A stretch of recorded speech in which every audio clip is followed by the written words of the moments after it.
My God will punish you now and forever.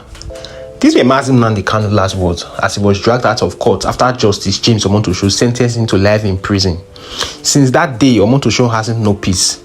He's faced several challenge after challenge, including a failed assassination attempt. But here is what is shocking. A respected northern leader has just exposed something the Nigerian government does not want you to know. And it has everything to do with why a bandit terrorizing the north walks free while KANU rots in prison. Alhaji Musa Ngogo, the chairman of the African Democratic Congress, ADC, in KANU State, just dropped a bombshell. In a recent video, this northern elder said something that should make every Nigerian pause and think. He pointed out that the Tinubu government moved with lightning speed to arrest Nnamdi Kanu. They tracked Nnamdi Kanu down, extradited him from Kenya, prosecuted him, and threw him in prison. All of this happened with military precision and efficiency. But here is the question Alhaji Musa is asking. Where is that same energy when it comes to Bello Turji? For those who does not know Bello Turji, he is a feared bandit leader who has been terrorizing Shakafi local government area in Zamfara State. This man operates unpulling, yet the government that move heaven and earth to capture Nnamdi Kanu can't seem to lay a finger on him. Why? Is it because Nnamdi Kanu is Igbo? What crime has he committed for being an Igbo man? Think about Sunday Igboho, a self-determination activist fighting for an independent Yoruba nation. He was never treated as a threat to Nigeria. Why? Is it because he's Yoruba and not Igbo? The conclusion from Alhaji Musa's statement is clear and chilling. If the government want to arrest Bello Turji today, they could. They simply choose not to. And speaking of Nnamdi Kanu, something extraordinary happened yesterday. Biafra land spoke in one voice and Nigeria had no choice but to listen. Across Anambra, Mbuni and Abia State, massive crowds flooded the streets. But this wasn't the chaos.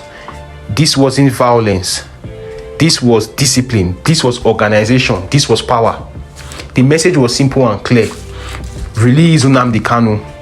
What shocked observers the most wasn't just the size of the crowd. It was how coordinated everything was. Chants rose in perfect unison. Movement was synchronized. The street themselves became a statement. These weren't people begging to be heard. These were people demanding to be acknowledged. Then came the image that unsettled many. Throughout the entire demonstration, only 3 flags appeared, not dozens of random symbols, just 3 flags carefully chosen.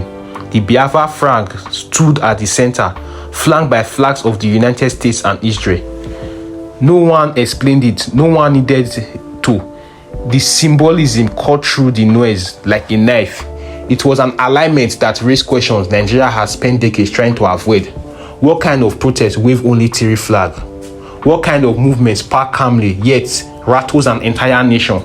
What kind of people march peacefully and still leave the government uneasy? Yesterday's demonstration didn't beg for attention. They commanded it, and in doing so, they forced Nigeria to confront a question it has been running from. What does this movement really represent? So here's what I want you to think. Should terrorists like Bello Turji wander freely while Mazi Nnamdi Kanu remains in unlawful detention? Should the government pick to choose who to persecute based on tribe rather than crime? I will leave you with your thoughts. If this video make you think, hit the like button, share it with someone who needs to see this, and subscribe to this channel because we are not done asking the hard question. See you in the next video.